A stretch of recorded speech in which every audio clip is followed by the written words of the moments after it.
బాగా మోకాళ్ళు అరిగిపోయి బెండ్ అయిపోయిన కాళ్ళని this PRP is never an alternative అన్నారు. Is it so sir? మీరు ఎవరైతే మీరు వినుండొచ్చు, లేదంటే ఎవరన్నా డాక్టర్ టీవీకి వచ్చి చెప్పుండొచ్చు. ఒకటే ఒక క్వశ్చన్ స్ట్రైట్ ఫార్వర్డ్గా ఆ డాక్టర్ని అడగండి. మీరు గ్రేడ్ 3లోనో గ్రేడ్ 4లో ఇది పనిచేయదు, గ్రేడ్ 1 గ్రేడ్ 2లోనూ పనిచేస్తుంది అని మీరు అంటున్నారు కదా, మీరు ఎన్ని చేశారు?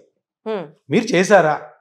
మీరు ఒక 1000 మందికో 500 మందికో చేసి మీకు ఆ పేషెంట్స్లో బ్యాడ్ రిజల్ట్స్ వచ్చుంటేనే నువ్వు మాట్లాడాలి, అదర్వైజ్ మాట్లాడు. ఈరోజు పిఆర్పి నేను కొన్ని వేలు చేసి ఉంటాను, ఇప్పుడు రియల్గానే ఆ క్వశ్చన్కి ఆన్సర్ కావాలి నన్ను అడగాలి. రైట్.